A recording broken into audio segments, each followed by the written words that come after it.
Hello and welcome back to the Weekend Spread. I'm your host, Bobby Howard. With me today, we've got Jamison Maxwell, Boaton Blake, and Ty Lee back again to pick some games. Back with another slate. Week 4, looking a little exciting, getting into some conference matchups. And of course, a massive one for the Sooners with OU Tennessee. But before we move forward, we got to look back a little bit. Yes, we do.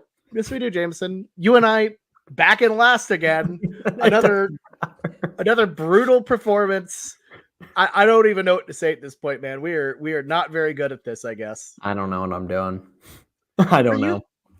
Like, we've had bad times on throughout the years of doing Weekend Spread where we go on slumps. This is a slump like no other. Yeah. I blame this on Boko getting absolutely just cheated on a Thursday night game. That targeting, let's just go after it. Why are they going to call targeting against Boko, but not for them? Blame it on the refs. It's their fault. It was really a ref show this weekend. Like, this entire weekend, that's the best way to sum it up. What the hell went on in that South Carolina game? Dude, that was two pick sixes called back on penalties. Like, what the hell? It was horrid. It was horrid. Just bad all the way across the board. A couple close misses, TCU blowing it. Good job, Blake. Thank you for that. Boko narrowly missing. KU being some frauds. Blake had. We knew that. I've been saying that from the mountaintop. KU is one of the most fraudulent Big 12 teams out there. Anytime Jalen Daniels has to play a decent game, he just goes out there and just crap. And they do not have a Jason Bean this year that they can break glass in case of emergency and go to him. Well, you and I also trusted Florida for some reason. What were we thinking there? That was stupid. At least I got that one. And then Jameson and I went with our trader pick against OU, but hey, that happens. Whatever. Tulane should have covered that spread. Tulane played that game like they should have covered that spread. I don't know how I got that. At least in the second. So, Ty, you got it. No, I will say, Blake, we remain undefeated against Jameson and Bobby when they fade OU. As true ball knowers and as true OU knowers and as true OU fans, we remain undefeated against these two potential sleeper agents meant to tear down OU. So, God, I just feel gross right now. I feel very icky. Ty and I should just go start our own OU podcast. Really put our finger, really get the pulse of the program, since we should be the ones that know it the best on this podcast. So we will certainly have 2 to 3 fans if we do that.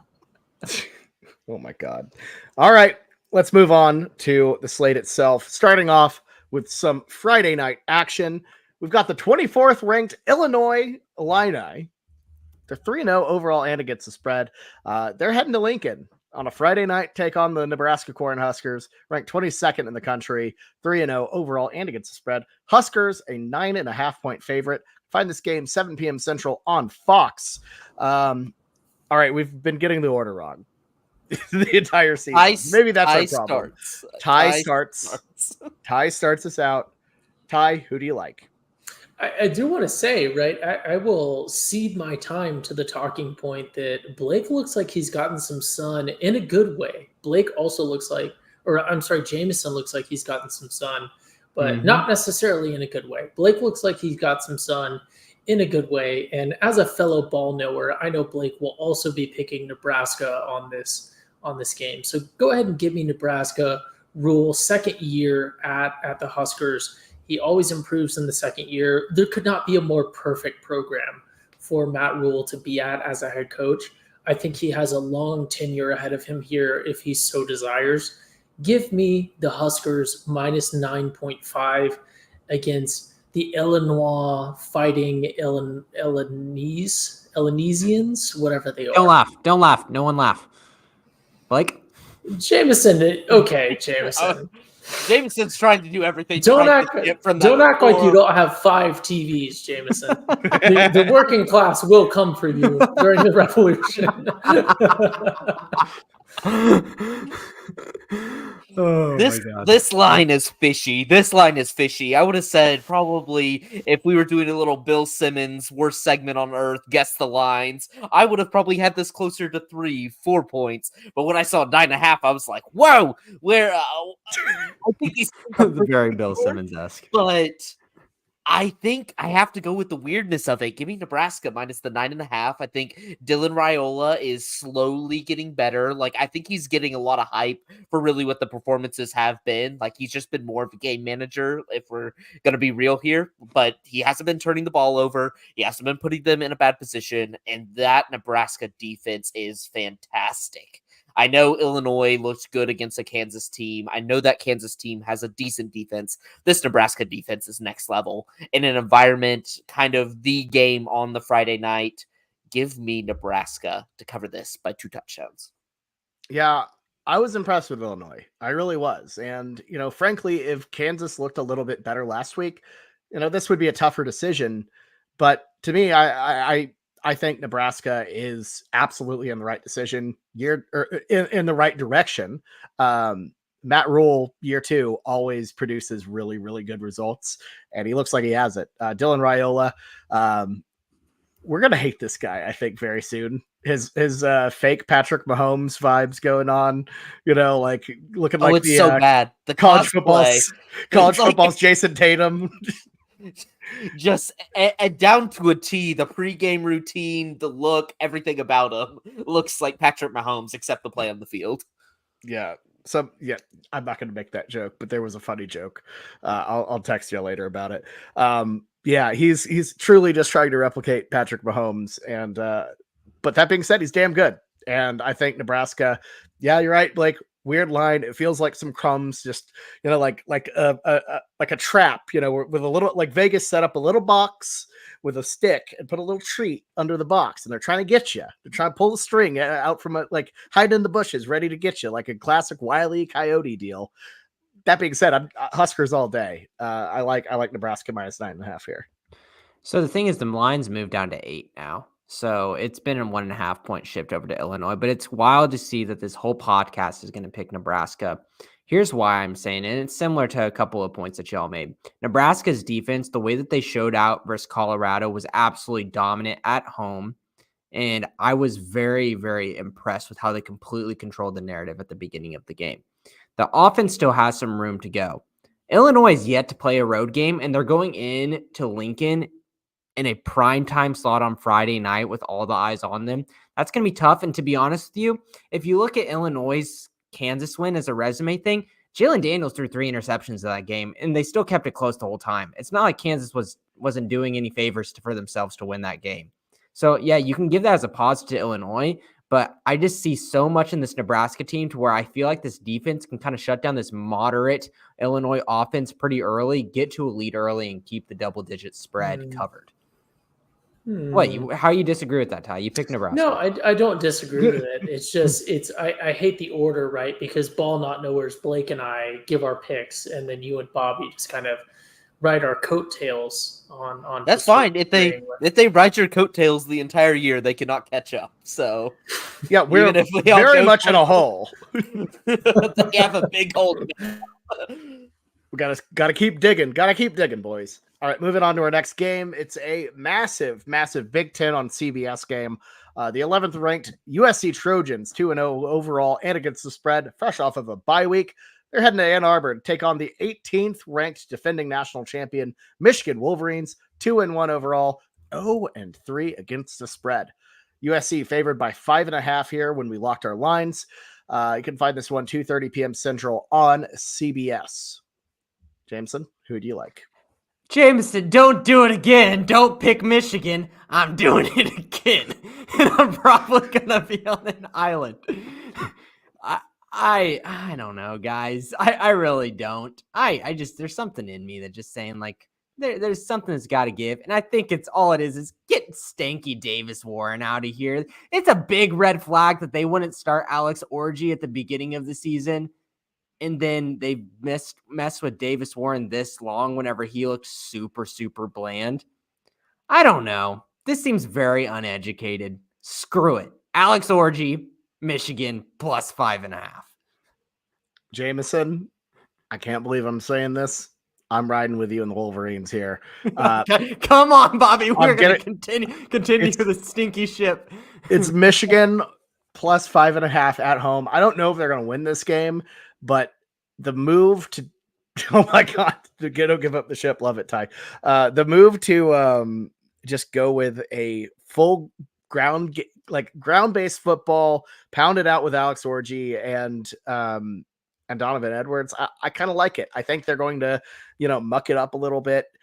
I think USC's defense is much improved, so I think that'll help it. But Michigan at the big house, you're giving me 5.5 points. I'm going to go with the Wolverines on this one. I thought that same thing with the Texas game, Bobby, and I got clowned. But Texas versus USC, it's just a little different. I feel like USC, I don't even think LSU is all that great, honestly. So, yeah. You know who's not all that great? This Michigan team. This Michigan team sucks. They are bad. This is going to feel like, Bobby, us choosing Florida last week and going down with that chip. It's going to become very apparent in the beginning that these two teams are on two totally different trajectories. I'm taking USC. I don't care with the past, with Lincoln Riley. It seems like he can't win the big ones. It doesn't scare me that LSU really has looked a little shaky in all their competitions this year. The defense is vastly improved for USC, and it could be better than this Michigan squad's defense, which I thought was going to still be a pretty solid unit this year. Even though they were replacing a lot, I believe that they could lean on that defense. Everybody's taking advantage of it. Arkansas State last week was moving on it. Like, we know, y'all are very familiar with Arkansas State's game. They are not good. That is they had a better season last year. Blake, they're Butch Jones and Arkansas State. They're a bunch of champions of life, and I'm sure a bunch of the Tennessee watchers right now will fully agree that Butch Jones runs a tight ship. He runs a competence program, doesn't he? I don't know why we picked Michigan, Bobby. But let's just hop on the ride. This is going to be a fun one. No, it's so bad. Like, Davis Warren won that starting job out of camp, and he looked trash. And even in how bad he looked last week, they still didn't go to Alex Orji, because I think Alex Orji can't do anything besides run the ball. Like, you just have to sell out for the run against this team, because nobody on this roster seems to be able to throw. I think Donovan Edwards, talk about trash. I'm not even going to say the college football 25 cover athlete curse. No, because Quinn Ewers has played decently well. Quinn Ewers is hurt now. Yeah, but that's a curse. At least that's hurt. But this guy's just straight trash. He's playing games. He's getting Mullings behind him. Some second string guy is playing so much better than him. He's just an offensive line merchant that hasn't been able to do crap. We knew it from the beginning of the season that Donovan Edwards did not deserve to be on that cover. There's a million other. Ollie Gordon deserved to be there, and talk about another merchant that's just absolute trash this year, but we'll get to him. We'll get to that later on. But yeah, this one's going to look bad for y'all. This one's going to get ugly early. Miller Moss is a competent quarterback. It seems like they have a good trajectory for that USC program. I love me some Zachariah Branch. Just give me a nice little 80-yard to the house touchdown. It's going to look horrendous.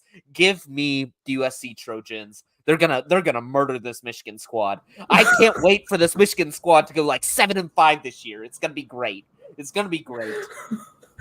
I miss so much Boat Blake. I wish you would have been on to impartially moderate Bobby and I's OU Tennessee podcast. But he said it's crazy. It's crazy because he had the ball nowhere take. USC minus 20 is the pick here. USC minus 5 is 5.5 is free money, but it's crazy because he then goes on to justify his ball nowhere take with ball not nowhere opinions. The college football 25 cover is insane because they took a bunch of teams and then took the second best player on each team, right? Like they took not Shedeur Sanders, not Arch Manning. It's insane. What they did, but Michigan is amazing because they've found a way to get away with committing just egregious cheating by just tanking and punishing themselves by being so terrible just inherently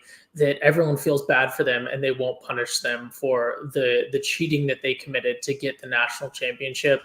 Give me USC minus 5.5. I know Lincoln Riley has traditionally struggled in these games, but he's gotten rid of the handicap that is Alex Grinch. And I was very impressed by their play. I thought they would take a drop off, right? And this is not to be a slight to Caleb Williams, right? Caleb Williams been a little disappointing in the NFL, but the Bears have not done him any favors with that line. Like I legitimately feel bad for Caleb Williams because I like to claim anyone who's ever been at OU. God, what's his name? The Cowboys quarterback. Troy Aikman? Troy Aikman, yeah. Well-known OU player, Troy Aikman, the only college he ever really played at. I always like to claim. And Caleb is much the same. And it's unfortunate to see what's happening with him. But Lincoln Riley is the real deal. He's only ever had two flops with quarterback. That's thinking that Brock Vandegrift would be good at all. And then that's giving Spencer Rattler a starting job at all. And that's for a different time, but I like USC minus 5.5 for sure. I understand it's at the big house. I've been a defender of the big house when others have slighted that environment. So Michigan fans, if you're seeing this and clipping this, I am very much a defender of the big house, but unfortunately, I think USC wins this one by a touchdown. So give me 5.5 for sure for the Trojans. I think it's more so the UCLA defensive coordinator finally coming in and doing something here rather than Lincoln, but prove me wrong. But Lincoln firing his guy and getting someone who actually knows what he's doing is good, and shifting that whole speed D system is smart. But all right, moving on to our next game. Oh boy, it's a toilet bowl. It is a toilet bowl, folks. It's the Florida Gators, 1-2 overall, 0-3 against the spread. Somehow Billy Napier still has his job. They're going to Starkville to take on the Mississippi State Bulldogs. Jeff Levy's crew, 1-2 overall and against the spread after a thrashing at the hands of the mighty Toledo Rockets. Florida favored by 6 here on the road. You can find this one 11 a.m. Central on ESPN. Ty, I don't want to say who do you like in this one because there's nothing to like, but which side are you picking? Oh, for sure. Darth Ducky in the chat. Shout out to him. I'm a big Ducks fan. We'll see it. We'll see the Ducks come up later on this pod. A little foreboding, a little foreshadowing there, I should say. But enjoying the Florida teams being straight garbage. It's like watching a beautiful train wreck, like Darth Ducky said. And unfortunately, this one, although most of the Florida teams are a train wreck, I think this one is very obvious. What I didn't see in post-game press conferences from Jeff Levy at Mississippi State was some sort of announcement or some sort of warning that it's over. It's over for Mississippi State and they're doomed. And what that tells me is that State is doomed. Mississippi State is doomed because if there's one thing we know about Jeff Levy, it's if there's something wrong, he won't tell you. He won't report it. That's what he's known for. So go ahead and give me them Gators. I think they are garbage. I think Napier is on the way out, but they are absolutely a better team than a Mississippi State team that just lost to I don't even know who it was. It was like a D2 team. Yeah, it was like a D2 team called T. So I know they had a T in their name. Give me them Gator boys -6 in Stark Vegas. I was really excited, honestly, this year for kind of this SEC Big 12 amalgamation that our podcast could become because I thought, we'll get the best Big 12 games. We'll get the best SEC games. We'll get a few here or there. It's going to be perfect. We're only going to be choosing bangers of games. The SEC stinks this year. We can say it now. They suck. I am so Bobby's little half and half thing of we have to choose these games. I'm mad that I had to choose the SEC games. I'm looking at the next few weeks slate. These games all stink. I don't know how y'all play all these conference games, but none of your teams are good. I could go down the list of all these conference teams, and all of them have flaws, including Georgia now. This conference sucks. I am like so mad that we have to choose it. The only teams that show like any signs of life is like Tennessee and maybe Alabama, but even Bama's struggling against USF. This game is the prime reason why we should not be picking SEC games. Florida is trash, okay? I thought DJ Lagway could save them, but not even he could. A&M with their second-string quarterback, a guy that probably is similar to Alex Orji and can't throw, just ran all over this defense. They can't stop the run. They can only kind of stop the pass, but they can't move the ball to save their life. They're probably going to still do this 2-quarterback nonsense where nobody can get in a rhythm, nobody can get in a flow, and is not going to be able to score. And then you have Mississippi State, who didn't even look like they should be on the same field as Toledo. Like, we are talking a Toledo team that consistently, like, they are good in the MAC. They're the best MAC team, but underwhelmed constantly in the biggest moments, and they took you to town. Toledo came into your place and just spanked you all around the field last week. Who am I going to choose? I don't know, because these teams both stink. We should not be choosing these games, but if I have to choose one, maybe they go with DJ Lagway. He's the only player on, it seems like, on this field that can actually compete at an SEC level, so give me him. But yeah, like, there's some, just copy and paste this rant for another SEC game that's on the slate that, oh my God, we cannot deviate from the structure to avoid choosing some of these El Asico style games. I do not like this. This conference stinks. Give me Florida. Oh, there it is. Okay, so Florida. It's still very early in the conference slate. We haven't really gotten which is the meat concerning. At least by the end, you know which teams are bad, and you kind of got to select them. I've seen non-conference play from all of these, and I'm like, my God, is anybody going to snatch this crown? Is anybody going to step up and try to be a good team this year, or are we just going to mess around all season and just have these close games versus bad teams like the entire time? Well, Blake, there are only like 4 in-conference games this week, and I know. We have 3 of them. But we couldn't deviate from the structure. We can't deviate from the structure when there's only 4 games. I'm mad. I'm mad. Mad that there are only 3. We got every single SEC game in because Vandy. Yeah, we got them all in. Yeah, got all 4 of them. We should celebrate that. But like that's what I'm saying is like there aren't a lot to really deviate or like to really pick from. It's kind of crummy early. So. And the Big 12 is producing banger after banger this week. We have so many that could potentially be on there, and yet we're choosing these. We are choosing these.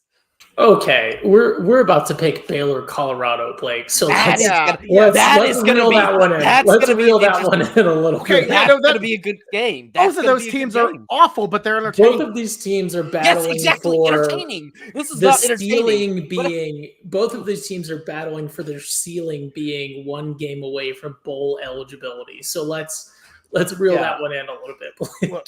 Look, we'll continue to talk about this as the week and season progresses. I'm going Florida. I'm surprised Billy Napier still has his job.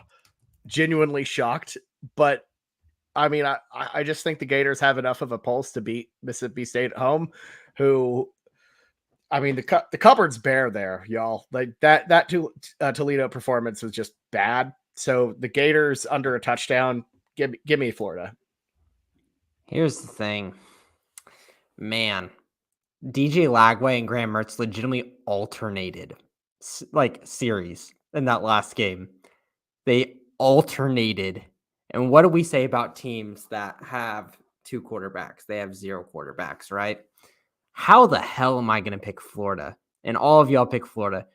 But how am I going to pick Jeff Levy and Mississippi State and a quarterback we've been a huge hater of and Blake Shapen? I don't care. Hey, if Florida has 0 quarterbacks, if they're alternating quarterbacks, thank God they don't have Blake Shapen as their sole quarterback. So give me Florida. Jeez Louise. What is with these like SEC teams and Big Ten teams when like a guy like Dave Aranda has his job on the line and Blake Shapen's like, I want to come back, and he says, no, we don't want you here. Like when his job is on the line, why are these perceived better conferences picking up these quarterbacks thinking they're going to save them? Like Will Howard Why do we think K-State was plenty fine to let Will Howard go? Why are they picking him up? I don't get it. Blake Shapen's been trash, and we knew that coming into this. Yeah, because they're like, obviously oh, it's he won a not Big all- 12 championship. Dude, we just gotta hope that, you know what? I don't even care. If DJ Lagway does it, cool. If Graham Mertz does it, cool. Maybe one of them does something really good, and then they just stick with them in the second half, and that's where we get the cover for Florida. Because if they're alternating in the second half, we got a problem, guys. Yep. Yeah, this game is going to be a sloppy mess. Anyways, moving on to our next game. It's the Baylor Bears, 2-1 overall, 3-0 against the spread. They're heading to Boulder to take on the Colorado Buffaloes, 2-1 overall, 1-2 against the spread. Buffs favored by 2 at home. You can find this one 7 p.m. Central on Fox. Jameson? Give me the Baylor Bears, a team that I picked number 10 in the Big 12 and got clowned for, which is completely reasonable. But their rushing attack, I feel like could really handle Colorado in this game. Putting in Sawyer Robertson their last game, it looked like their offense was very sound, cool, and collected. And, I've been impressed what I saw in my brief time watching the Air Force game with what the running backs were. We already know in Baylor that Dominic Richardson and Richard Reese, from what we've seen in the past, are talented running backs. Then Bryson Washington getting, 9 yards per carry and getting the bulk share of the carries. That's 3 really good running backs that I feel like could just chip away at a Colorado defense that is very well known to get tired over time. Baylor could have long drives during this game because Colorado's offense will either score quickly or get a 3 and out. And Baylor could control the narrative this game and win in Boulder. So give me Baylor +2. I'm all over. I'm all over this. I'm fully with you. I'm out on Colorado just as a whole. I feel like, yeah, they're 2-1, but I don't think they were very impressive. Obviously against Nebraska, they got blown out, but North Dakota State, that wasn't that impressive. That Colorado State team is atrocious. And I don't think people have reflected on that much. This Baylor team, I don't think they're going to be very good this year. But I've liked a bit of what I saw. They fought hard, against the Utah Utes week 2, losing, 23-12 at Rice Eccles is nothing to scoff at. They were severely outmatched. It was Cam Rising going down that game, at least got stalled a little bit. They were getting smacked around. Still, I'm just saying, I think they'll be enough to beat Colorado. I don't know. I think Dave Aranda still has a little bit left in him before he hits the bricks. So give me Baylor +2. I'm going with you too. This Colorado team, I think they're going to win some Big 12 games. I think the problem here is Baylor can really be exposed if you have a semblance of a pass rush. They have no offensive line. They're kind of like TCU in that sense. Doesn't seem like it's a good unit. But Colorado doesn't have the big guys up front to really push Baylor around. I think that Baylor run game is just going to eat them up, chew clock. And I haven't been impressed with Colorado's line play this year. We kind of knew going in, they took a whole bunch of transfers from smaller schools, have one 5-star freshman at the left tackle, but they can't seem to block anybody. Shador's not getting enough time. They can't really seem to move the ball all too well when they play a good Nebraska defense. This defense is not going to be good as Nebraska, but it has put up some good numbers. Even with Cam Rising going down, that defense was still able to hold them under 300 yards. They held an Air Force team, which is tricky because they can actually throw the ball in the triple option a little bit. They limited the passing game, wouldn't allow them to run all over them. Did a great job with that. And it seems like Sawyer Robertson, if he's going to be the guy, he's looking pretty good. He's not he didn't. He's not turning the ball over. He's being efficient with his passes. I liked what I saw last week. So I'm going to go with Baylor to cover the spread here. I think I would even take money line. I think Baylor's going to win this one outright. So. Yeah, look, I'm going to get clipped for this because people don't understand it, but go ahead and give me Jeff Lebby, Art Briles. That offense against Colorado is going to carry the day for sure. RG3, maybe 4 touchdowns. So go ahead and give me the Bears. You're really abandoning your Colorado, like what you've been talking I'm about all not. this I'm time. not abandoning Colorado. I'm I'm a surprised. very Are you not going to big. stick up for him? I'm a big right. Don't trigger me on my Colorado thing. I think Deion Sanders, Coach Prime, is in fact the most successful coach in college football because the revenue that he's generated and the views that he's generated relative to the wins. If you look at revenue generated per win and profit generated per win, views generated per win, because it is fundamentally an entertainment product, he's by far smoking everyone. He is a advertising, a promotional master. You cannot deny that. And to be as successful as he is with getting his team on TV and getting his team in the media with as many wins as they have, you can't dispute that, right? And his son, Shador, I think is legitimately top 2 quarterbacks in the Big 12 right now. I think Arch Manning is number 1.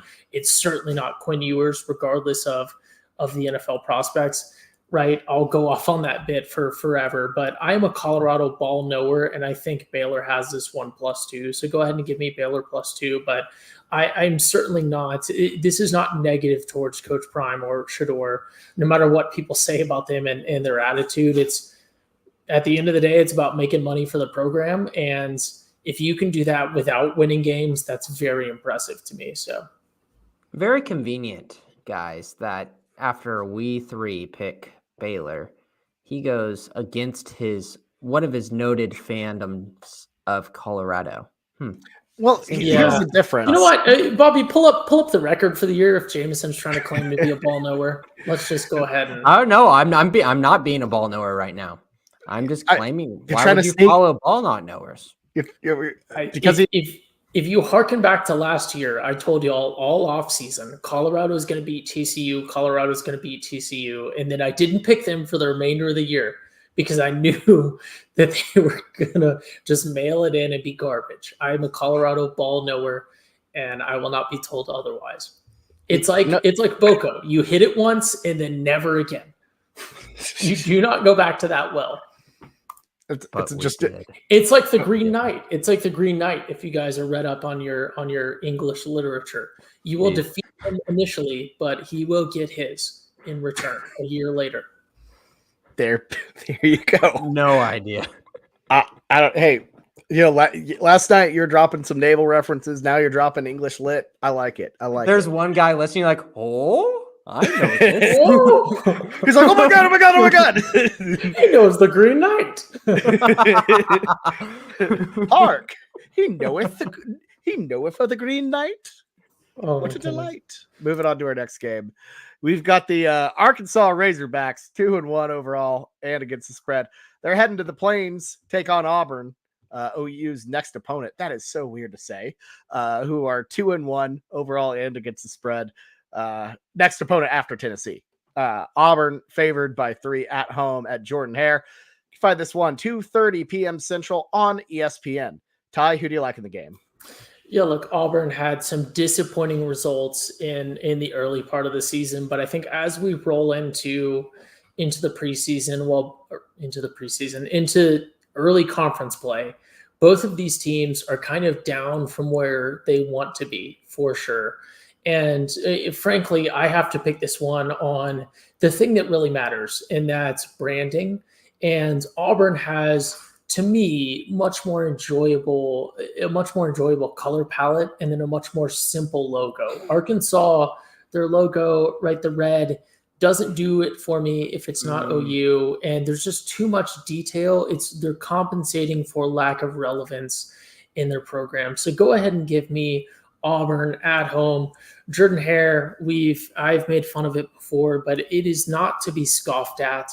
And while it is not a night game, it is certainly an environment where Auburn fans are going to show up for the start of conference play. And I think they will have much more fight in them than the Razorbacks. So go ahead and give me them Tigers, them War Eagles, Auburn -3 in this one.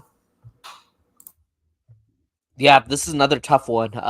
Both of these teams really need the win. I think they're trending both in horrendous directions. Arkansas last week struggling against Trent Dilfer, UAB's team. Trent Dilfer does not deserve to be a head coach in college football.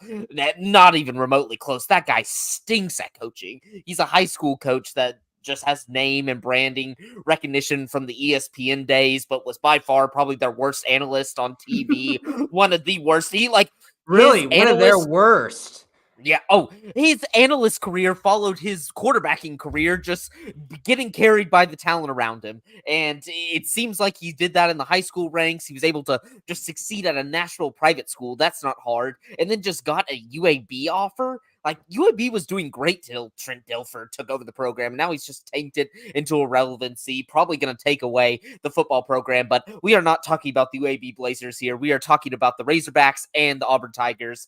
I love Sam Pittman. I love Taylon Green. But let's be real here. Sam Pittman's not a legitimate college football coach. Hugh Freeze is. He's a horrible human being. Probably should not be coaching in the sport, but he actually can formulate game plans, can upset people.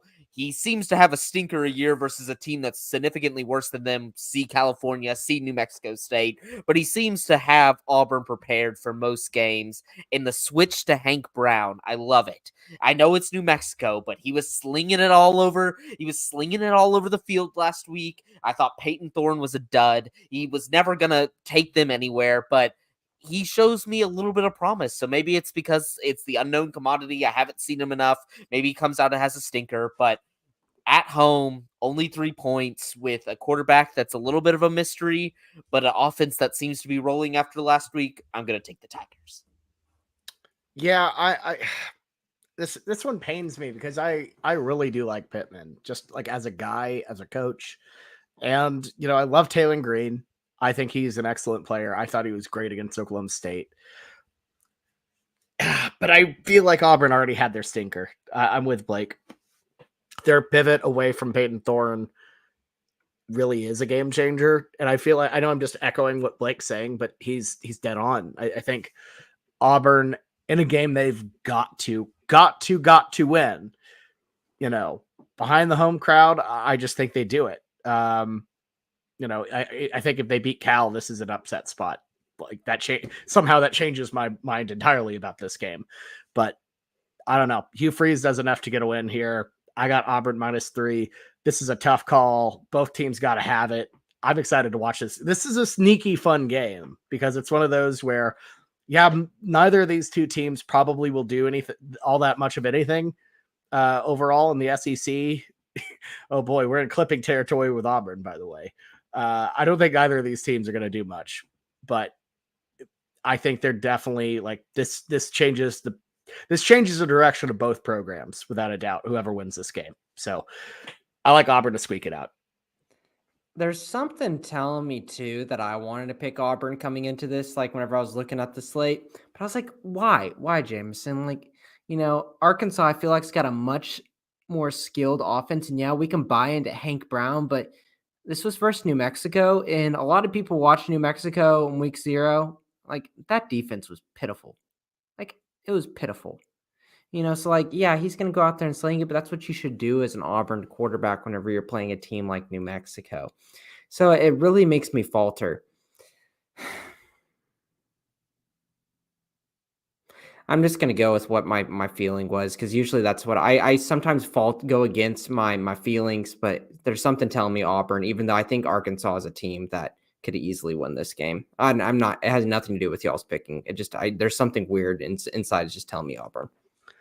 It's just, I get that because I want Arkansas to win. If I wasn't putting, my name on a pick, I would be rooting for Arkansas. Well, and the thing is, it just because of how bad that second half was versus Oklahoma State? Not as much of they gave it up, but more so it was so unfortunate for them, and we just hate how it ended.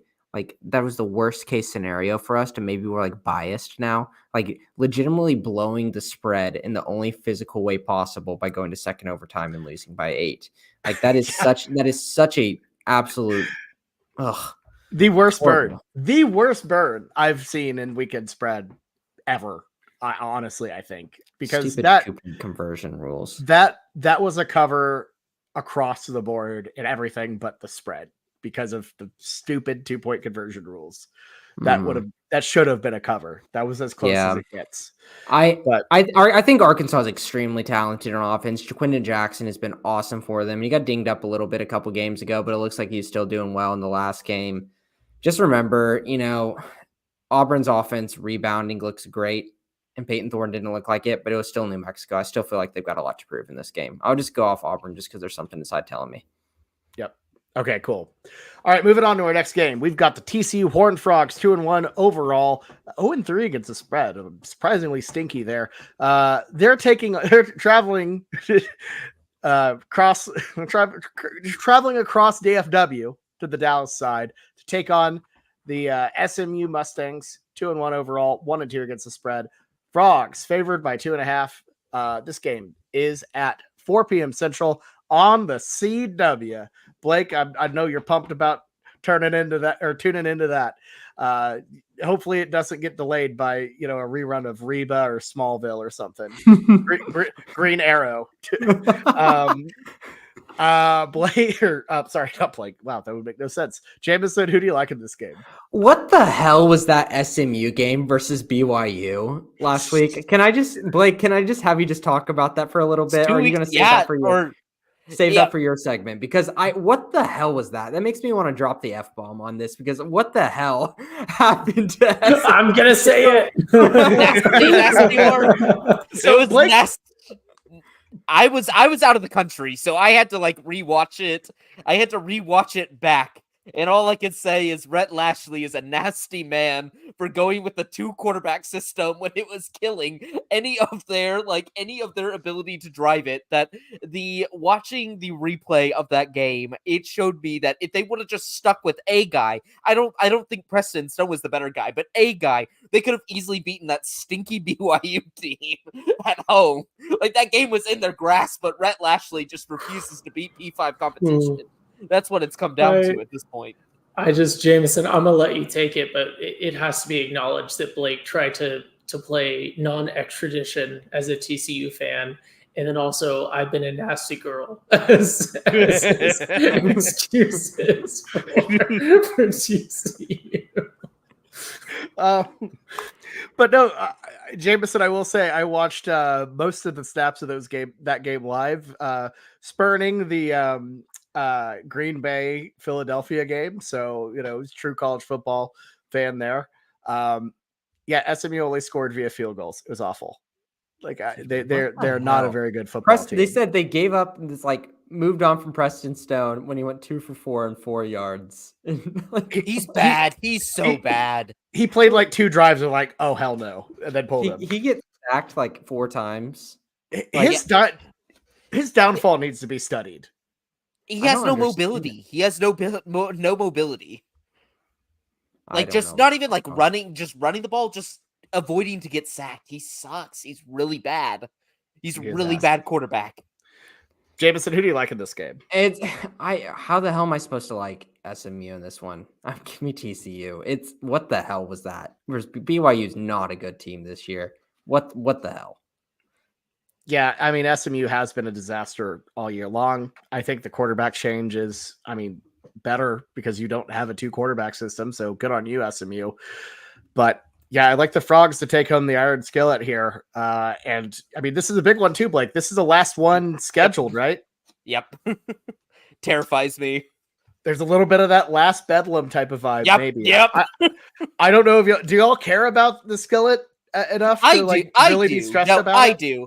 I don't care what the TCU fans say, oh, we don't care about this game, that's why we're getting off the schedule. I care about it.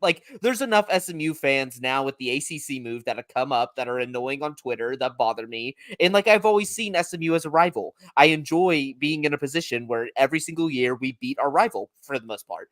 I enjoy that. So it matters to me. I don't care what other people say. This game matters. This game matters. If we lose this game, there's going to be a lot of coaches on the TCU sideline that are going to be in the hot seat. Wow. Okay. It has to be. This SMU team's a disaster. They're a disaster. Yeah, and I think I can speak for Jameson and Ty. Losing the last of a rivalry like that is like the worst because you can't escape it. It's one of those that, like, regardless of your series record, they still have it. It's annoying. They could just say, "Oh, we got the skillet. It's over here." You know, like it's you do not want to lose this one. Speaking from experience. That's what scared me going into the season. I thought SMU, like I was on the under for the win total, but thought they would be a more competent team and be a little bit better. But the thing that terrified me about this game is it's the last one for probably a long time, and I've seen it with OU.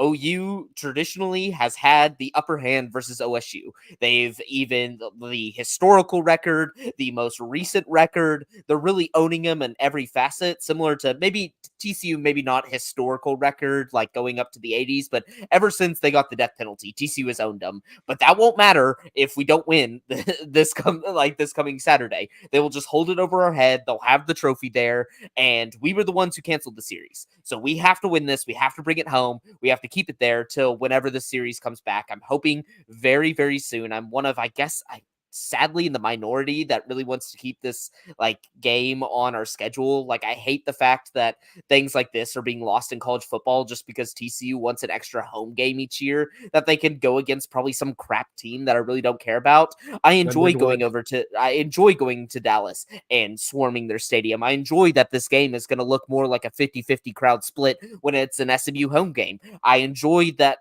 the fact that there's a trophy that can be passed around, but when we're looking at this matchup, I have my worries, I have my doubts, but TCU is the more competent team. I don't like last week was very concerning. The fact that you have a 21-point lead after halftime, but UCF is just a dog of a team when it comes to running the ball, and TCU does not have we've learned the defensive line to really be able to stop that run. Our leading tacklers were all from the linebacking core, all from the corners, the safeties, literally everybody besides the defensive line, and I learned what UCF's like running back room, why SEC teams are even envious of them. They have dogs in that backfield. But that doesn't excuse the fact that TCU, like the defensive line played poorly. The offensive line, they can pass protect like no other. They cannot establish the run, though. They cannot run block. We can't get anything going through the running game. I want this to look like a true air raid attack this weekend. I do not want to see any handoffs. I want Josh Hoover throwing the ball 40, 50 times this weekend. Sonny Dykes, go back to your roots. Kendall Briles, go back to your roots. Really just unleash the air raid because I'm going to be honest. Josh Hoover's like, he's not getting enough credit out there, but I need him to not get enough credit because I'm afraid some bigger fish is going to swallow him and take him. He has been fantastic this year. He has already thrown for over 1,000 yards. He has 8 touchdowns, no interceptions. He's really limited the turnovers. Josh Hoover has, I think, top 5 in QBR right now in America, but all the like national people are just watching the SEC quarterbacks, the Big Ten quarterbacks. Josh Hoover's the man. He's a sophomore and he's already slinging the ball like this. Scares me, but give me Hoover. TCU 2.5.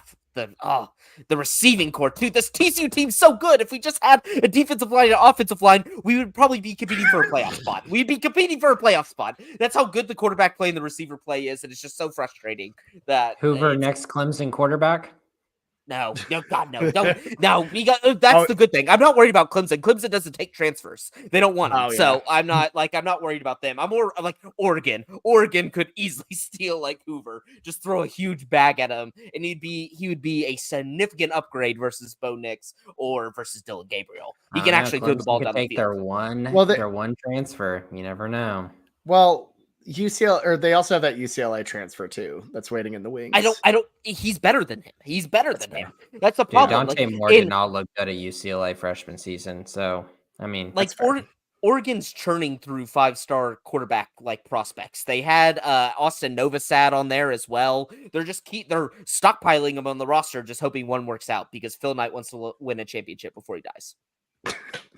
He does. You're right. It is a thing. He's like, it is the reason why he is throwing so much money at it right now is he wants to see an Oregon football championship before he dies.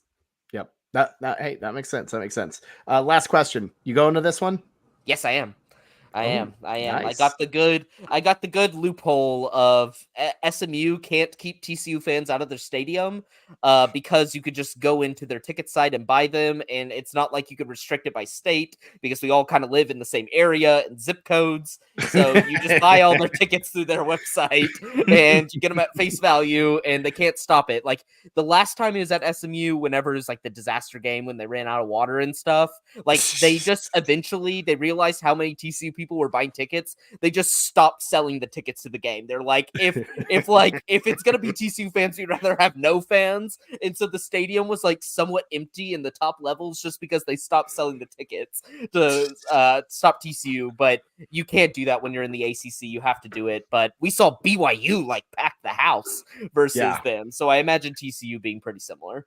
My favorite thing about BYU in that game is they ran out they ran out holding a giant Texas flag like BYU did, which was like, oh my God, wow, okay, set the tone early. I love it.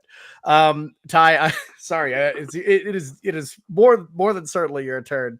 Blake held his mini TCU podcast whenever he gets a chance to talk the Frogs. I don't blame him. Let him talk. It's good info. But that means that Ty was just vibing for a good 15 minutes, maybe. Yeah.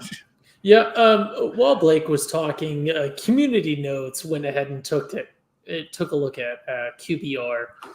Hoover is nowhere to be found in the top 5 or the top 10. It's to his credit, it's pass yards. It's pass yards, isn't it? He is 15. He's 15 in QBR. We'll look at pass yards, but I do have to give TCU credit, right? It's long been known that I've been a lifelong TCU fan since at least 2014.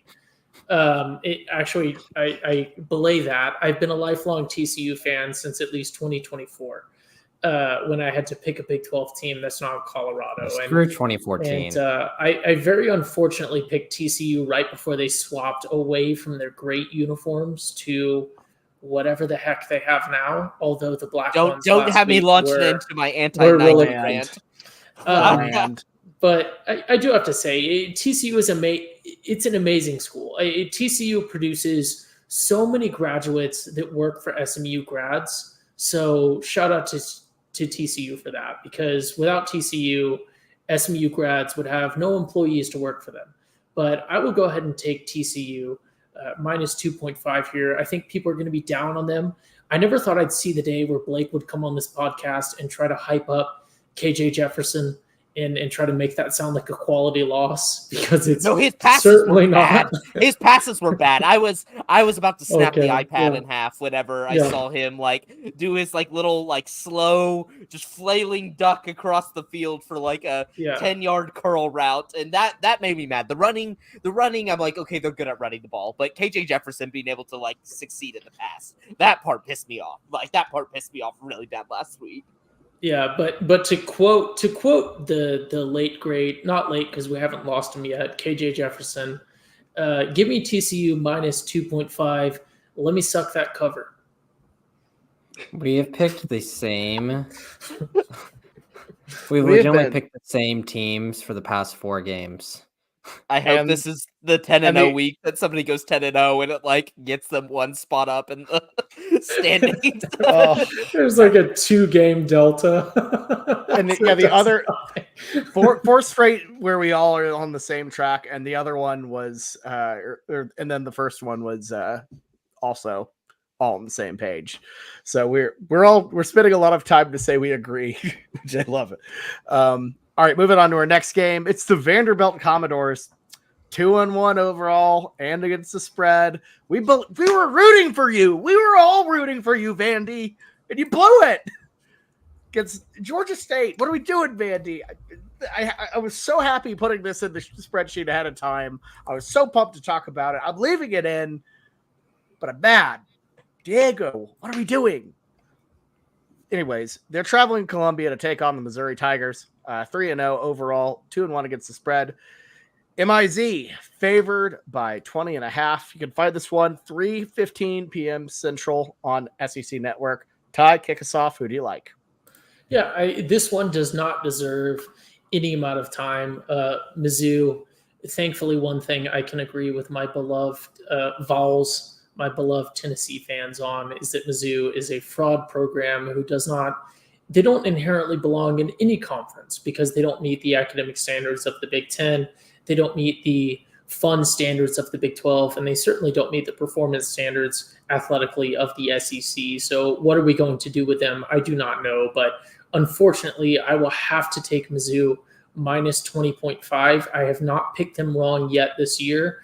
And while I love Vandy's location, while I love the Commodores, as a known lover of naval history, I would love to go on about maybe the history and the lore of the Vanderbilt Commodores and what that entails. But go ahead and give me,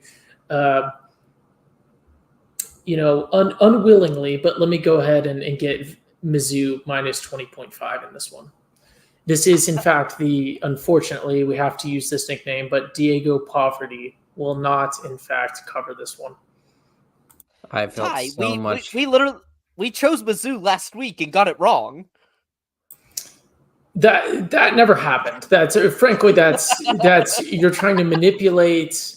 You're trying to manipulate the lines. You're trying to manipulate what happened, and frankly, the transcripts are out there, and you can see that I very clearly picked it correctly. Also, maybe not everybody picked Missouri wrong. One person called them out, and it happened. I ignore the fact I went 3-7, but at least I nailed that Missouri wouldn't cover. That's your get back game for what happened in that OU game that Tulane deserved to cover, because I was watching a good amount of that Mizzou game. They deserved it. They were killing that Boston College team. They just weren't scoring the ball. It's like the defense played well, the offense played relatively well for Mizzou, and just like didn't put them away and allowed some late scores in order to they just needed to score one more time and just not allow that final touchdown, and you're good. But similar to Ty, I don't want to belabor this one too much. Vandy that's concerning. Diego Pavia, I guess like the script is now out that the fact that he plays for an SEC program, they're not gonna catch people by surprise with like New Mexico State.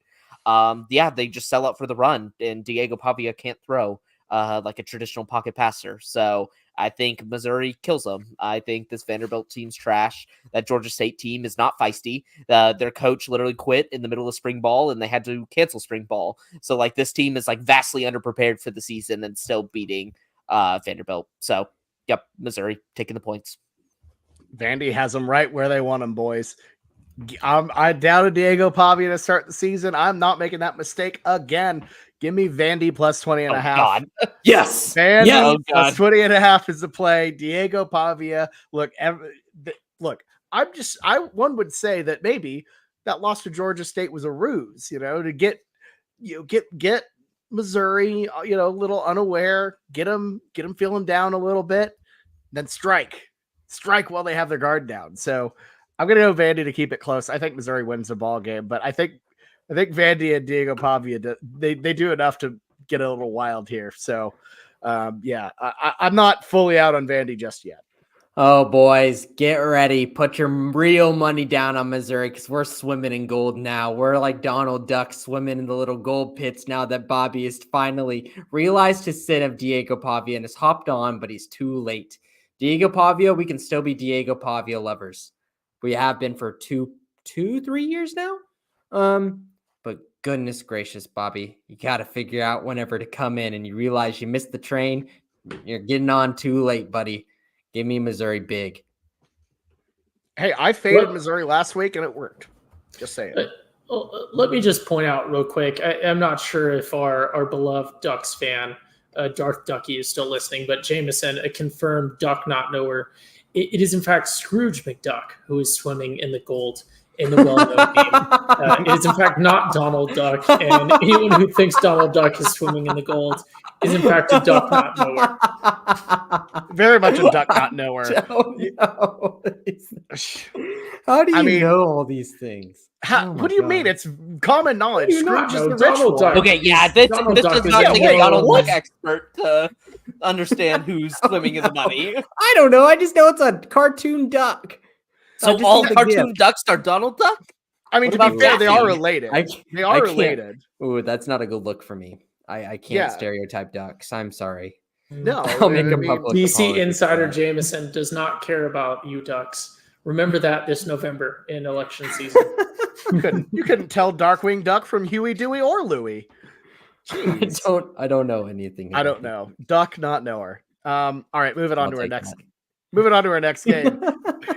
We got the 12th ranked Utah Utes, 3-0, 2-1 against the spread. Heading to Stillwater, Oklahoma to take on the Oklahoma State Cowboys, ranked 14th, 3-0, 2-1 against the spread. Utah favored by 2 here. You can find this one 3 p.m. Central on Fox. This is an enormous one for Big 12 implications. Massive game for the Shield, to say the least. It's big. Jameson, who do you like? Yeah, Cam Rising coming off an injury in this one. You know, I feel like that's where you're seeing the Utah line get bumped up here. To be honest with you, I just really have liked the way that Oklahoma State has played since the second half of that Arkansas game, then going into the Tulsa game. I feel like they've been good at controlling the narrative, getting out early, using the screen game with Brendan Presley. Even though Ollie Gordon really hasn't had the year that people expected him, the national pundits, I still think this Oklahoma State offense is doing really well, and I think that they can cover the spread and win this one. So give me Oklahoma State money line. I am out on the Pokes. And How convenient. No, I mean, I have been. It's consistent all year, and I've been wrong actually all year. But this is the time I nail it, finally. Ollie Gordon's been awful this year. He has been terrible. Even against Tulsa, he was not looking like himself. He has been stifled. He is not the same running back he has been. This Utah defense is kind of perfectly set up to slow him down and stop him. Cam Rising's back. I think Utah can handle this environment. I think they get the win here in Boone Pickens. And OSU, who I think they're a step below. I don't think Alan Bowman can beat them. So yeah, give me Utah to take out the Pokes here in Stilly. Although I don't like Bobby's motives, I agree with his outcome. Yeah, with Cam Rising being back, that's a game changer for me. This Utah team, fade them. If Cam Rising was not playing, we saw it last week with Utah State, was struggling early to separate. You saw it against Baylor. Cam Rising, when he was in, they were absolutely destroying the Bears. It didn't even look like it was close, and then he goes out of the game, and Baylor's able to scrape together enough points to cover that spread. I think Cam Rising is such a difference maker, and this Utah team is full of a bunch of men. The defense is solid. The offense seems to be clicking. I do agree with Jameson. Yes, OSU looked great against Tulsa last weekend, but it's Tulsa. It's Tulsa. That's the game they always dominate. It's basically another home game that is on their schedule that they're able to go to just in a bigger city. I just think I want this one to be an instant classic. That's what I'm hoping. I'm hoping it's like some last second field goal that gets Utah to cover, and it's super fascinating. But yeah, I just haven't been impressed. I heard all this offseason about this OSU offensive line, how they're just, they'll push people around. Ollie Gordon's going to have this record year, and it just doesn't even seem like Ollie Gordon is like the best running back on the roster. I know he is, but it's been disappointing. 3 yards per carry versus a guy last year that we were seeing just breaking big ones, putting up 200-yard games. He hasn't even eclipsed 200 yards on the season yet. This just doesn't even seem right, but it was kind of foretold. We said in the Big 12 preview, this could happen. We saw at the end of the season when teams started to adjust to Ollie Gordon, start to figure him out, sell out for the run, make Alan Bowman beat you. I just think OSU's a little too one-dimensional to beat the Utes. I think the Utes get a big one on the road. Yeah, this one comes down to I don't know anything about either one of these teams, and no self-respecting college football fan does, because why would you watch any of these teams? While I do love and appreciate Teflon Mike Gundy's ability to just do whatever the heck he wants to and get coaching offers or coaching rumors from Florida and get more money from Oklahoma State, this one you just have to pick on inherent ball knowerism. And one thing if you are a ball knower is that Oklahoma State has a tremendous home field advantage. And while I am not necessarily too sure about this one, I will have to take Utah because I believe in statistics, and I believe in Vegas, and I believe in regression or progression to the mean. And while Utah is 1-2 against the spread, I predict that they will continue to progress towards the mean.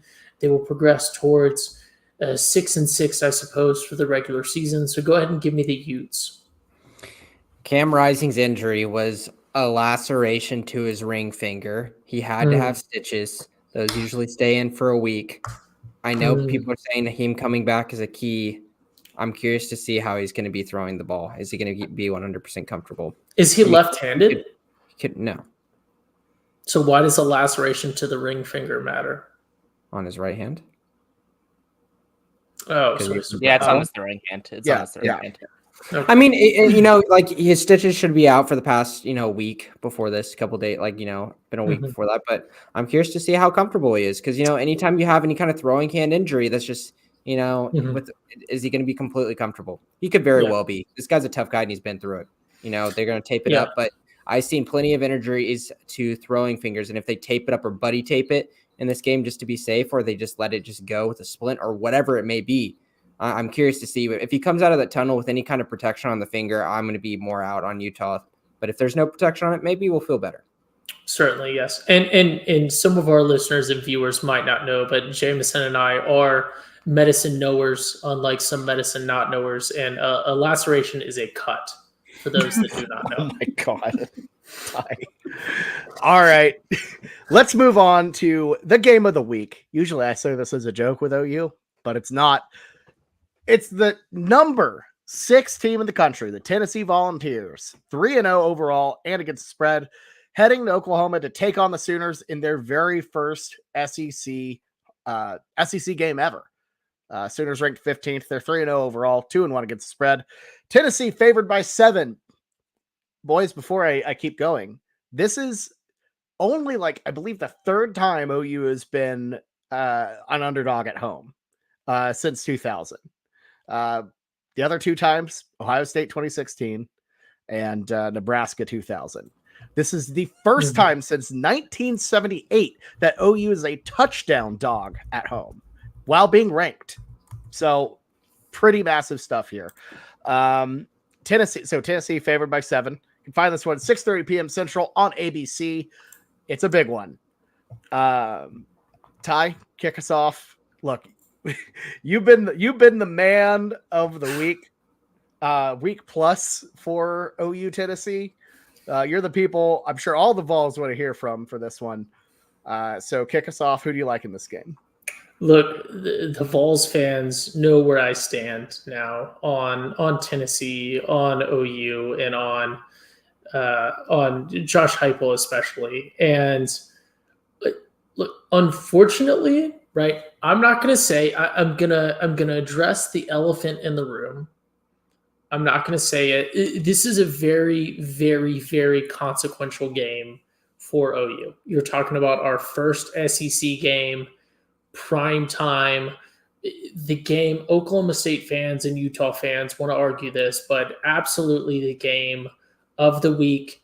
And it is all eyes are on OU and Tennessee. And I said in our pod yesterday, I said in our pod 2 days ago when we did a joint one with our beloved Tennessee fans, you're going to know a lot from this game. This is not going to be a game where you don't get actionable intelligence, I guess. I can't think of what the sort of proper sports term would be, but you'll know who this Tennessee team is.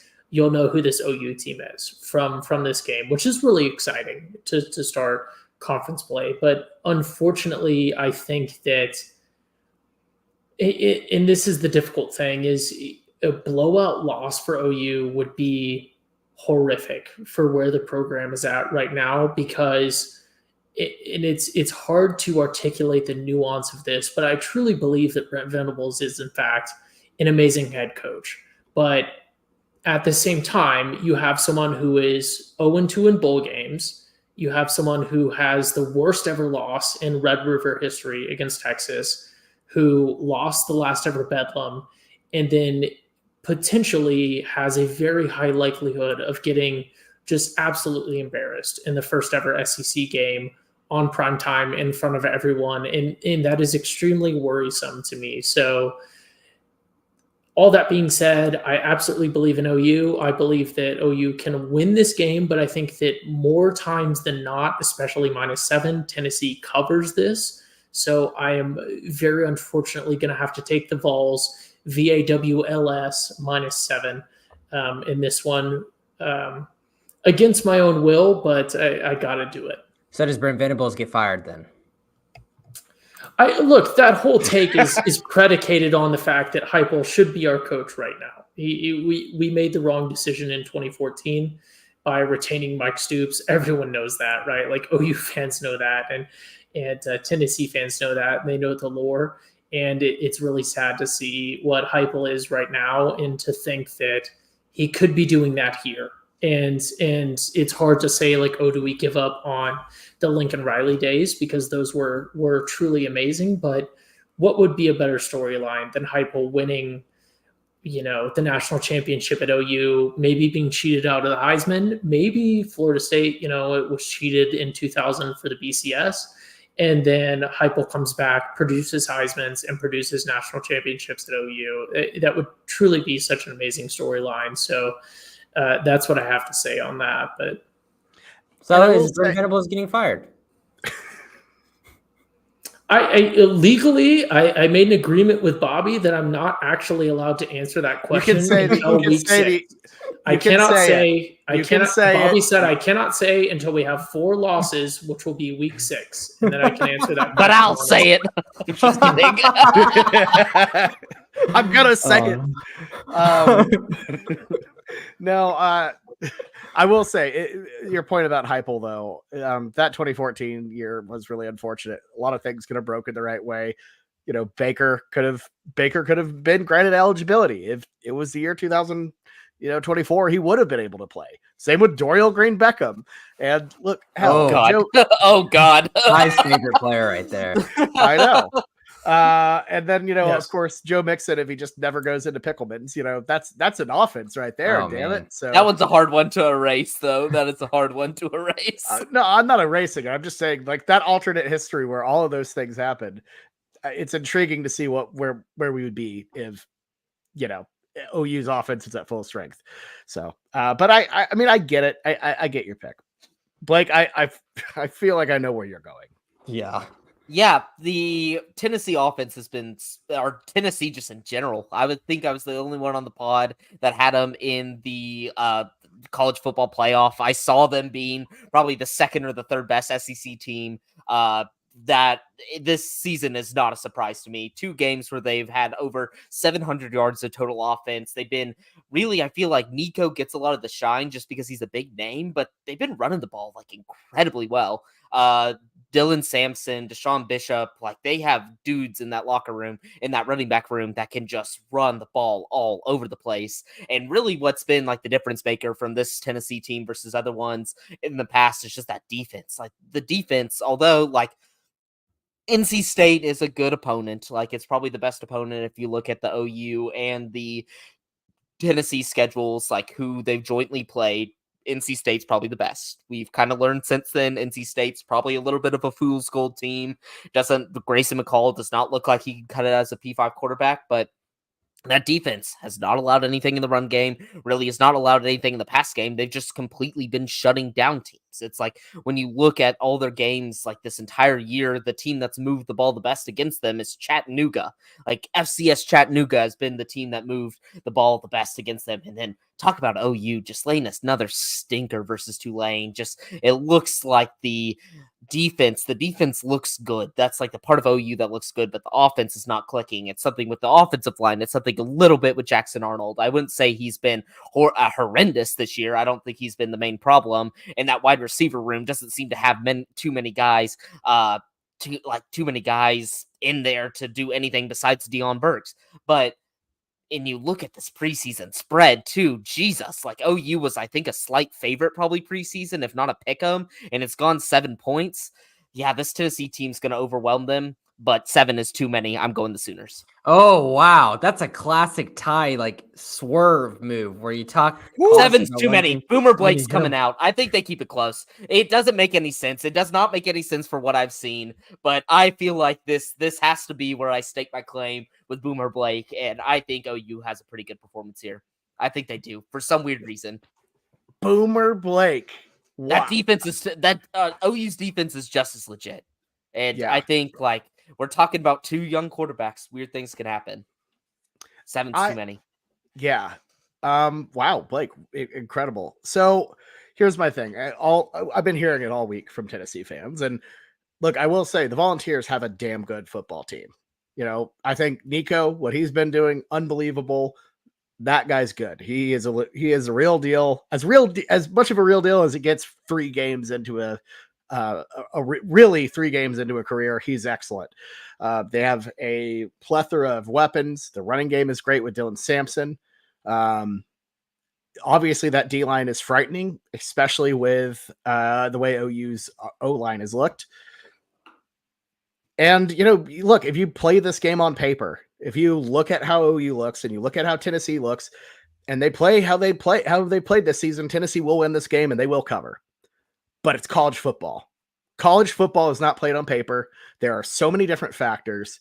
And this game in particular, given the hype around it, given OU's first SEC game, the energy in Oklahoma right now, guys, is through the roof. I haven't felt a game like this in I can't I've been saying 2012 Notre Dame. It's really closer to like 2008 Texas Tech.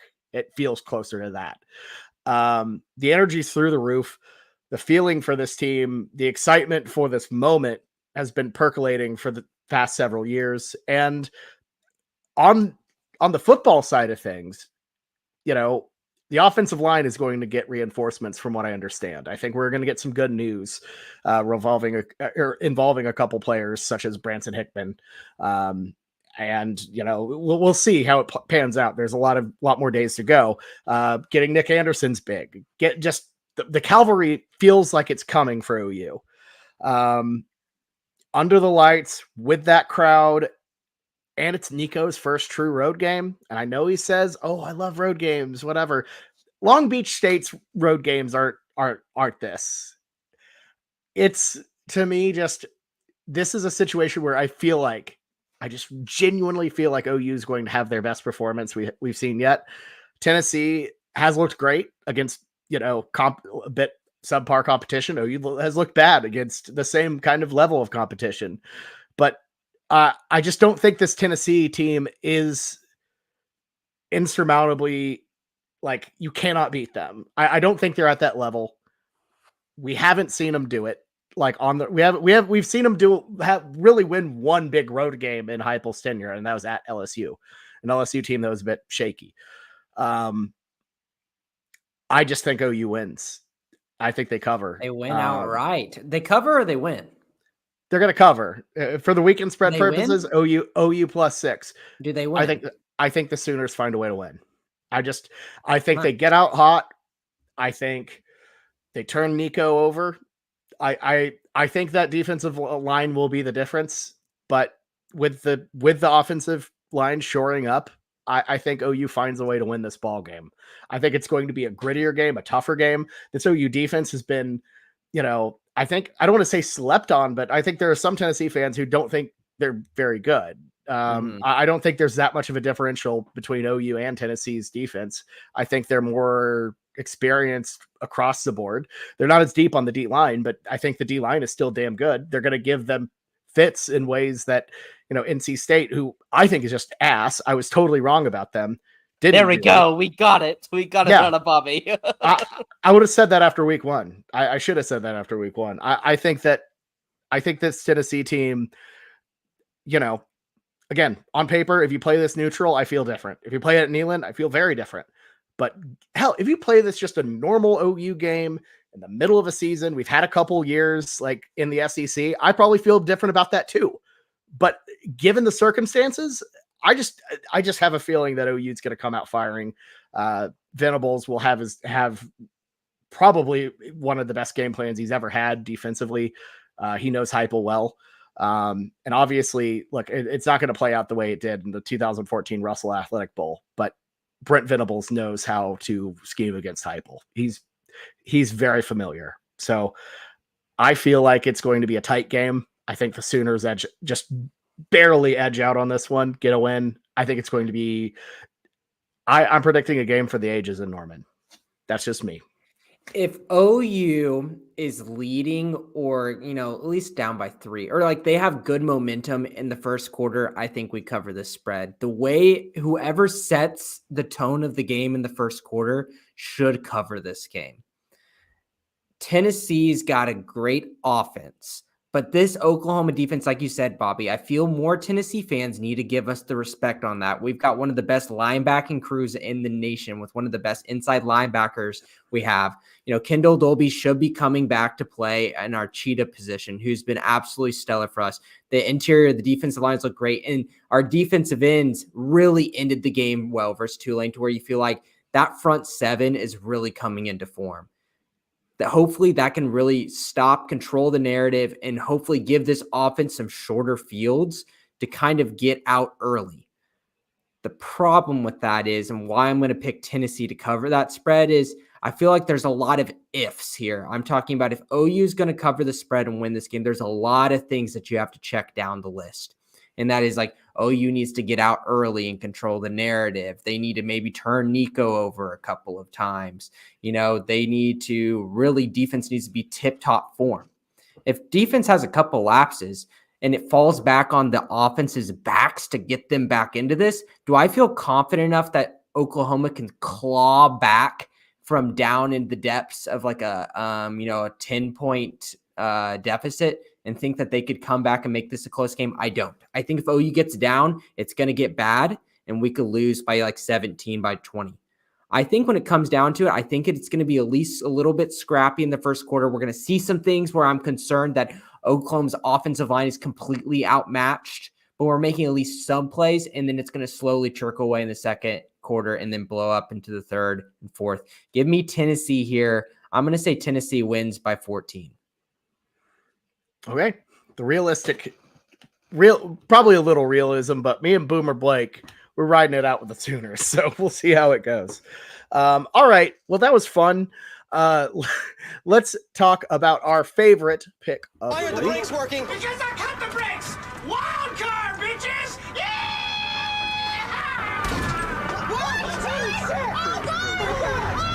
Brakes, guys, I can't stop this van. It is time for Wildcard Picks, where we pick our favorite non-slate game. Jameson, you and I are both in last, but but you get to start because just kind of I'm being generous. I'm being generous, pal. I'm allowed to start now, and yes, you and are. I get the first pick of the wild card. How wonderful! This feels so good.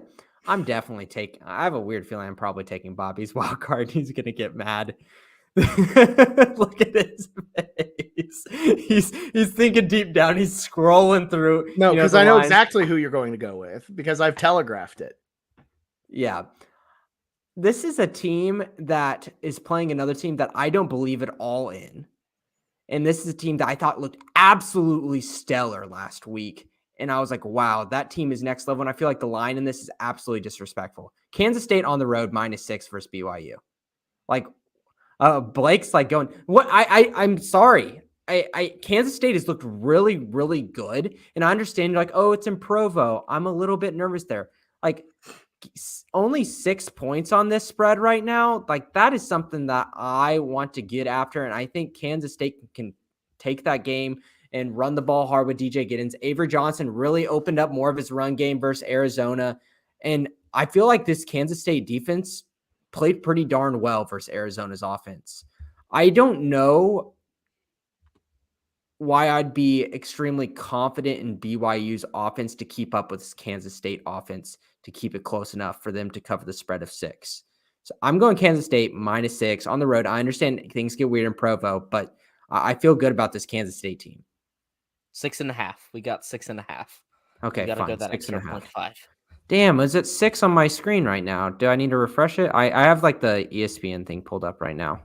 Oh, I had the ESPN app pulled up. Damn, did they already? Oh my God, it legitimately switched. I'm not kidding. I'm legitimately 5 or 10 minutes ago, it was 6. What are the rules on that? Gosh, You gotta get it. It's what it is now. whatever. I it's checked 6.5. during your pick. That sucks. Legitimately, it was 6. Like That's maybe that's like a 10 scary minutes pick, ago. dude. The altitude, BYU night game, that gives I me like the it. heebie-jeebies. That And gives that's me why the people are heebie-jeebies. giving BYU extra points in that spread. I love Kansas State here. That Arizona game, they demolished Arizona. They I'm really scared for handled them. them. I don't know what to feel about Arizona after that. It's been 2 weeks in a row that they've looked dreadful. I understand, Disaster. but still, like Kansas State has looked really good, and they have players that we believe in, and we've been talking about throughout the preseason and into the season have manifested good play. Like I feel good about this team. Okay. Well, honestly, I will admit, really like K-State there.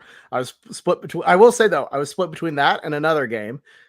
And I really wanted to pick this game that I'm actually picking because of the memes and because of the vibes. Yes. And I'm Yes. rolling with the Cal Golden Bears +2.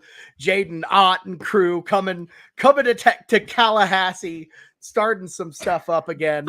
Look, Florida State is like the vibes could not be worse. And in a weird way, I actually think Florida State would be better off if they're playing this game at Cal because of the amount of negativity around Tallahassee.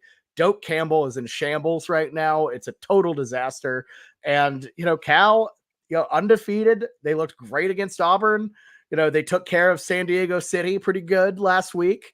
And I believe it or not, boys, if Cal beats Florida State, they're hosting College Game Day on October 5th against Miami because there ain't any other good games out there. So we're gonna get Cal College Game. We're one game away from Cal College Game Day. So I'm going to Cal straight up or just +2. I really like them here. The Vols. The Seminoles are a total disaster. I don't see any way they get better. DJU and co. I mean, your season's over. Pack it up, guys.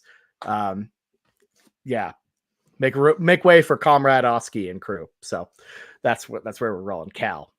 I respect that pick so much. I used to hate on Cal just because of their lack of investment in the sport of football. Maybe some other, I'm not a big fan of the Bay Area, some other things that influenced it, but their burner community really has changed my mind about what that program is, what the future of that program is like. I'm not saying they're gonna be going 10-2, 11-1, making the playoff, but there at least are some people in the Bay Area that still care about Cal football, and that warms my heart. And really one of the better burner communities. Like, I think in this day and age, some of the communities, I won't name names so we don't start any more feuds, but think their burner communities are so good just because they have volume. They're just pumping in responses, but really no creativity, really no good disses, really no good jokes.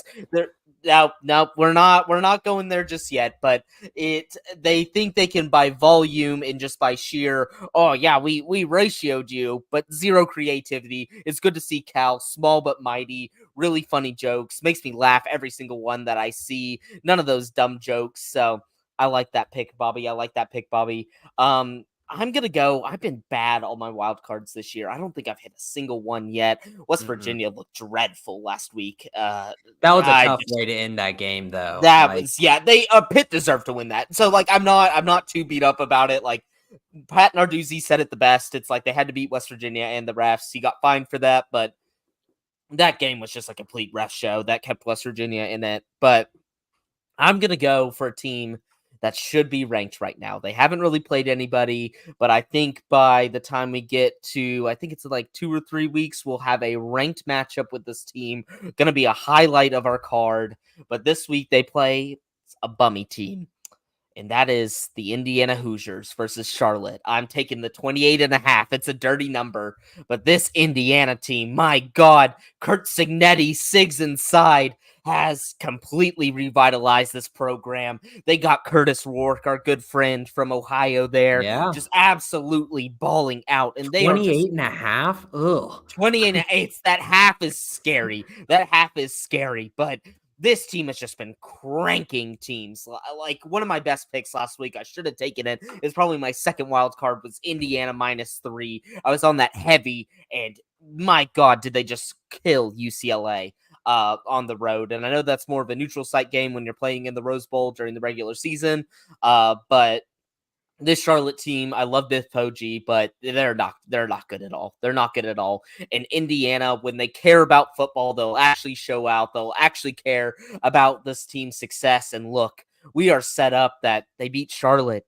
They then beat Maryland, a bad Maryland team, a bad Northwestern team, and then after that, they play Nebraska at home. That is going to be a big time game right there in the Big Ten.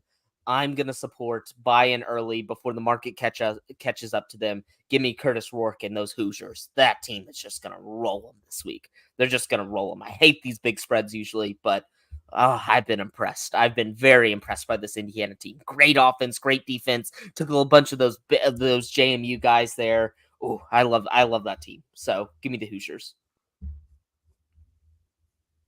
Yeah, look, this is a challenging wild card week. I'm a known wild card knower. As a ball knower, heavy is the head that wears the crown, or however that saying goes.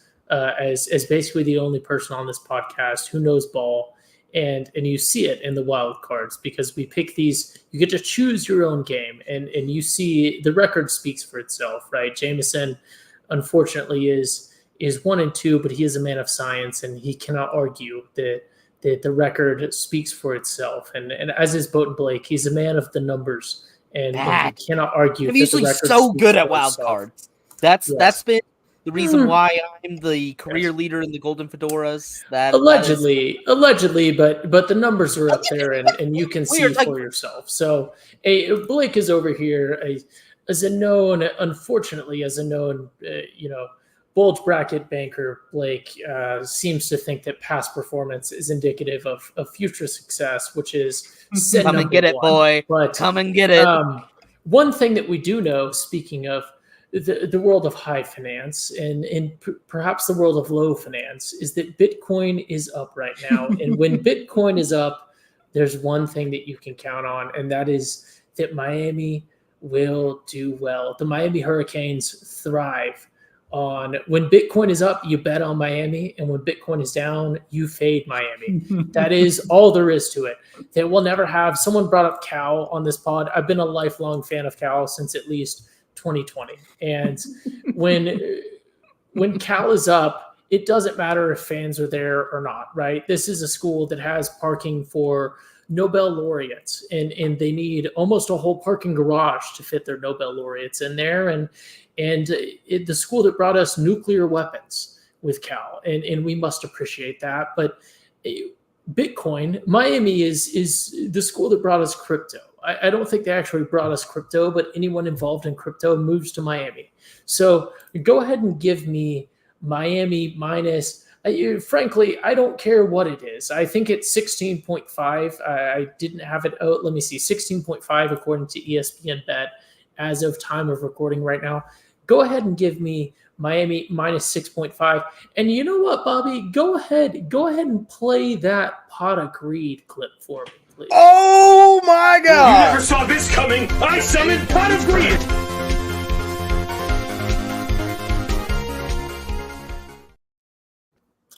Look, I have been, all bits aside, I have actually been a lifelong fan of my beloved Naval Academy for many years, for forever. It was the only university that I visited outside of Oklahoma when I was considering where I was going to visit, and I actually did an official visit there, among other things. And I love the Naval Academy. I'm a known USNA. I'm a known mids lover. And unfortunately, one thing that is valued within the Naval Service and at the Naval Academy more than anything else is frankness and accuracy and not taking things personally. And for that reason, as a Navy ball knower, I will unfortunately have to fade the Naval Academy this week, Oh. for my wild card. They Good are answer, good answer. they are currently plus 9.5 against Memphis, a Memphis team that just very recently carried the day against Florida State, a team that is certainly down right now, but a team that has a lot of very solid athletes. And while this game is in Annapolis, while the entire student body will be there, as is tradition for all USNA home games, and then also the Army Navy game that we'll get into later in the season. I think Navy carries this one by more than 9.5. So unfortunately, I have to take this one as my wild card. And again, I know it is unfortunate that I am having to fade OU and Navy this week, but I know that any self-respecting midshipman, any self-respecting member of the naval service, as I am, would appreciate accuracy and frankness more than homerism. So go ahead and give me Memphis minus 9.5 at Navy Marine Corps Stadium. Wow. Okay. That I did not see that coming, but I respect it. So, wow, what an episode. We went long on this one, but of course we would, because it's a big week of college football with a couple massive games. So makes a lot of sense. But up next we have week 5. Couple, Titanic matchups overall. A bit of some crud going on. We're going to rework this slate that I set up several months ago just for fun. But Oklahoma State at K-State is going to be big. OU at Auburn, first SEC road game. And of course, Georgia, Alabama, which is title fight of an SEC game. So we got a couple big ones for week 5. I hope y'all will join us either Tuesday or Wednesday. Not quite sure when we'll go live for that one. But It'll be Tuesday if we can. Tuesday, isn't it? There we go. All right. Well, I hope this week 5 slate does not change, because currently we have slated Florida State versus SMU, a real barn burner of two programs in the right direction. Oh boy. They're technically not out of it. They haven't played in the ACC play yet. They're still in it. They're still in it. That is true. God, what if SMU, 2-loss SMU wins the ACC? I would Gets a top 4 spot in the playoff. Doesn't that sound fun? Not even making money off of it. everyone else in the conference makes money. They're paying. Just Robin Hooding it, just giving to the rest of the ACC. That's funny. But so Tennessee fans, we appreciate y'all popping in the past couple shows and everything. Definitely feel free to stick around, pop in. I know you won't, but that's fine.